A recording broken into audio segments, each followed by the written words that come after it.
In the bustling heart of Okorodu town, just beside the old market square, where traders argued over yams and the smell of roasted corn drifted through the air, stood a shop painted emerald green with peeling gold lettering that once gleamed in the sun. Adan's Royal Stitches. For over 3 decades, Madame Adan ruled that place like a queen whose crown was made of needle and thread. She was in her late 50s, but still carried herself like a general in her prime. Her wrapper was always a bright ankara print, tied so tightly it looked like it was holding in secrets. Her gown rose high and wide, as if competing with the mango tree outside her shop. When the wind pushed its leaves into applause, it was as if it greeted her first. Her hands were magic. She could sew a wedding gown in 2 days that would fit like second skin. People swore she didn't measure bodies. She measured souls. There was a time her name was said with respect and a touch of fear. In 2005, she tailored a dress for the state governor's wife during a surprise visit. That gown earned her the nickname, the Needle of the East, a name she repeated often enough to make sure no one forgot. Respect is like lace, she would say, tapping her thimble against the wooden counter. Delicate. But when you handle it well, it lasts generations. But Adan's tongue was sharper than her needle. 45,000 naira for this blouse and wrapper, she would say without blinking, eyes like polished brass. Auntie, just blouse, a customer might ask in shock, clutching the edge of the table like a wave about to pull her under. If it's too expensive, carry your fabric and go elsewhere, she would bark, her voice cutting through the marketplace like a cracked bell. Do I look like a charity? If you tried to haggle, she might fling her measuring tape at you, never quite hitting, but close enough to remind you of your place. And when you left, she would mutter something loud enough for the market women to hear. People want governors dressing with tomato sellers' money. The apprentices she took in fared no better. Many came dreaming of becoming master tailors, of seeing their names stitched in gold on shop fronts, of brides whispering their names with gratitude. But soon they discovered Adan treated them more like housemaids. Go fetch water.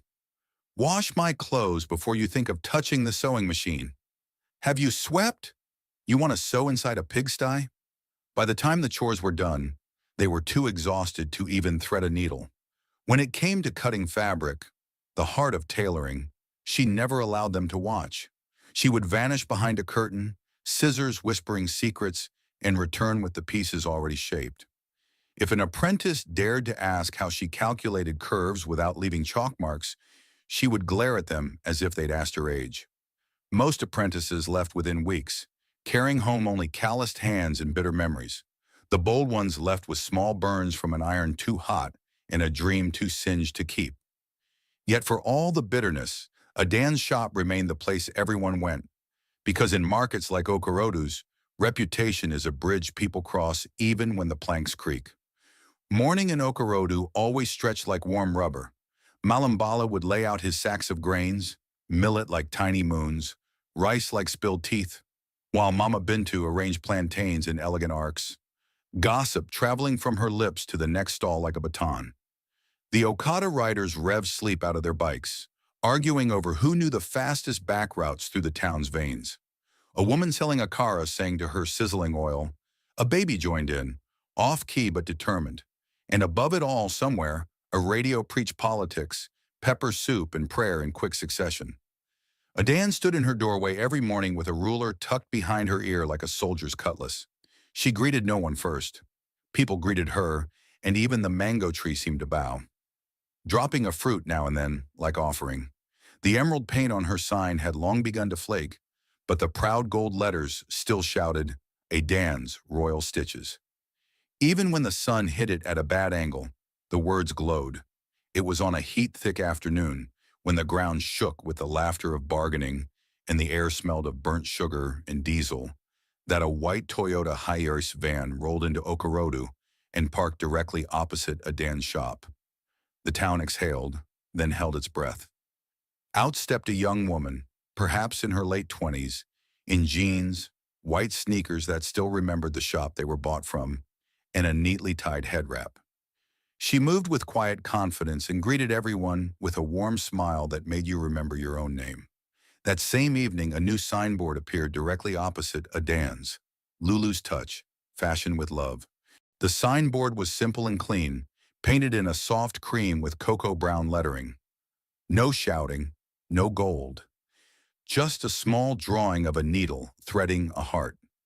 At first, the market gossips were cautious. Who is this one that dares open opposite a Dan? She's too young. Tailoring is not beans. She's smiling too much. People who smile like that, But within a week, the whispers turned into excitement. Lulu's stitches were perfect, her prices fair, and her manner gentle. Customers were offered chilled zobo while they waited. Sweet, tart, with a whisper of ginger. Soft, high-life music floated from her shop, never loud enough to fight with the street, only enough to smooth it. She even remembered birthdays and brought small gifts for her regulars. Beaded key rings, a ribbon flower, sometimes a piece of extra lace, just because. Inside Lulu's shop, sunlight poured across clean tiles. Rolls of fabric stood like soldiers in order. Crepe, satin, aso-ok, lace that shimmered like river fish. But the soul of the room was the big central table where apprentices gathered. Lulu worked on it like a teacher in a classroom, chalk in one hand, kindness in the other. Her apprentices sat in neat rows, learning openly. "Gather around," Lulu would say, demonstrating how to shape a sleeve. "See the armhole? Don't force it, persuade it. Tailoring is negotiation. Fabric has personality. This is how you insert a zipper without it looking like a mountain ridge. Who wants to try?" She laughed with them, corrected gently, and let them practice until their hands obeyed their eyes. She didn't hoard knowledge. She poured it, and somehow the bucket never emptied. Even Mama Bintu, who had worn baggy dresses for years, left Lulu's shop one afternoon dancing in the street.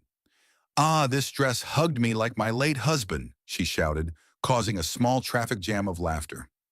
Across the road, Aden seethed. At first, she watched the new shop with the cool detachment of a cat sizing up a neighbor's dog. But each day, the quiet line outside Lulu's door lengthened. She could taste the sweetness of that zobo from her own doorway, and it annoyed her that kindness had a flavor. She began muttering darkly about Lulu. "She's from the city.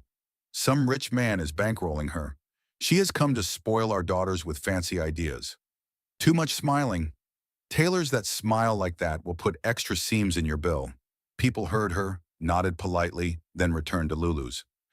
Because gossip is smoke. Service is fire. The final straw came when Ngozi, the town chief's daughter, announced her wedding. Everyone assumed Adan would make the gowns. Tradition demanded it. The chief's family had used Adan's hands like a family heirloom. But instead, Ngozi crossed to Lulu's shop, lifted the beaded curtain, and said, "I want elegance. I want royalty, and I want comfort."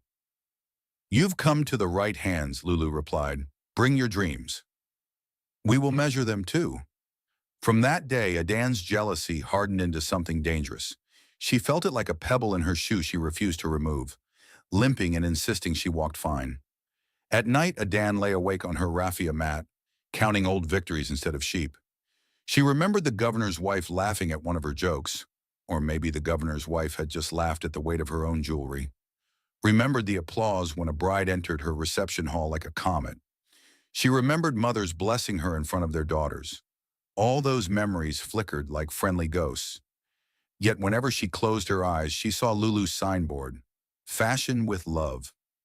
The "with love" was the thorn. It implied there was another way to rule a throne.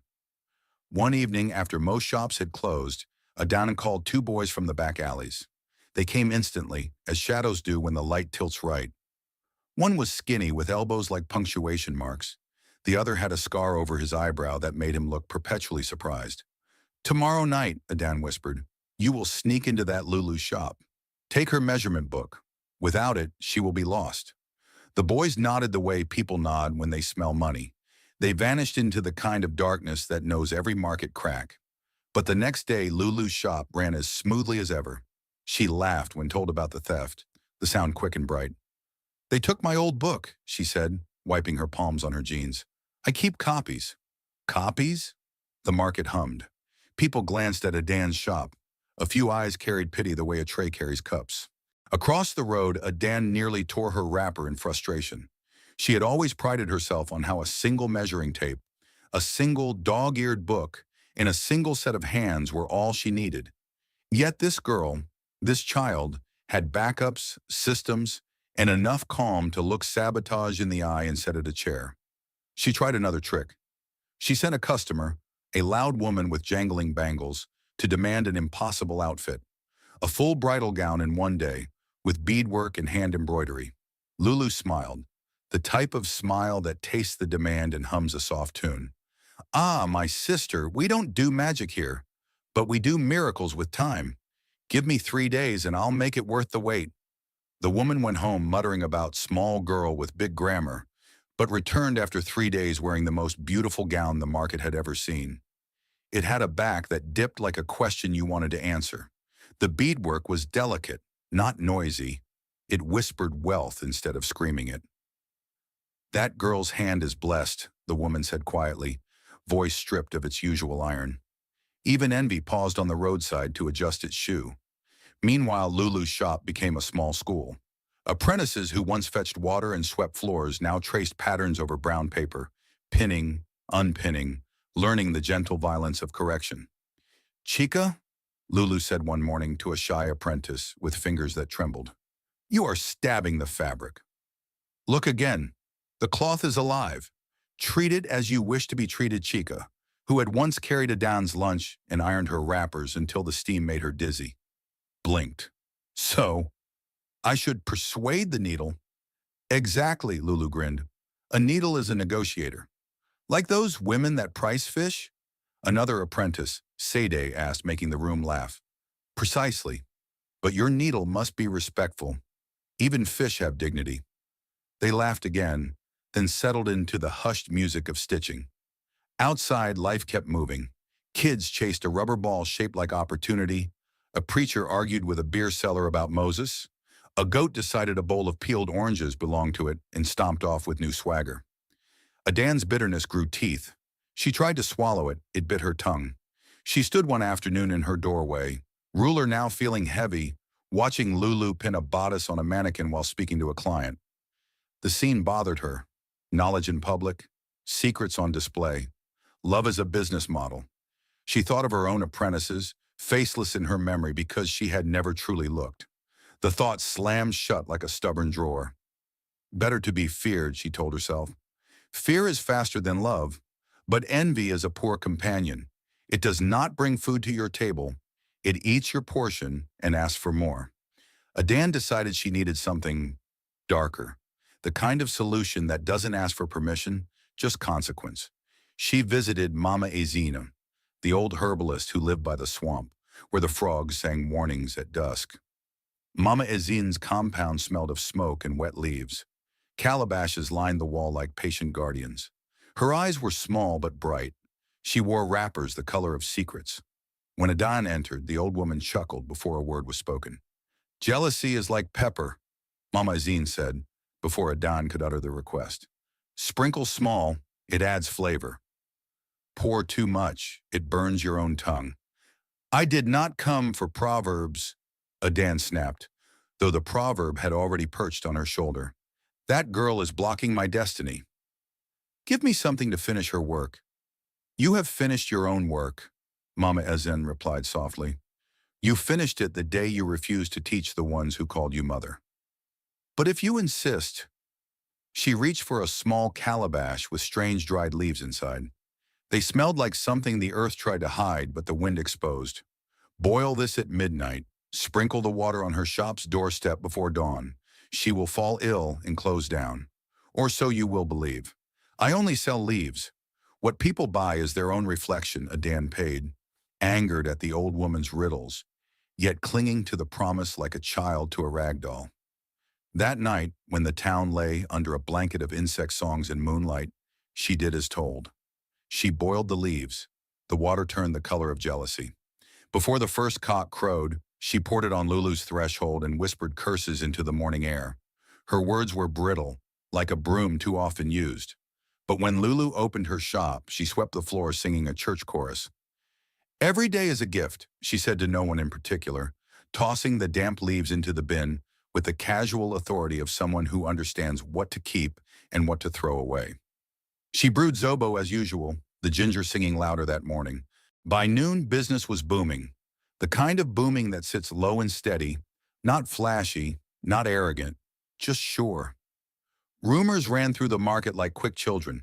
Some said Lulu had strong spiritual backing. Others said goodness has its own armor. A few shook their heads at Adon without naming her. In towns like this, names are charcoal. They leave marks even when you're careful. 2 weeks before Ngozi's wedding, Adan managed one last plot, a plan that smelled of old anger and new desperation.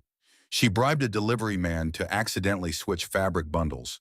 Ngozi's rich imported lace was replaced with cheap polyester that felt like a lie between your fingers. When Lulu discovered the switch, she didn't panic. She didn't curse. She didn't throw scissors at the wall. She called Ngozi. "This is not your fabric," Lulu said, voice steady as a thread pulled just right. "Give me 2 days." 2 days? Ngozi gasped, clutching her phone as if it had its own heartbeat. "But 2 days," Lulu repeated. "Trust me."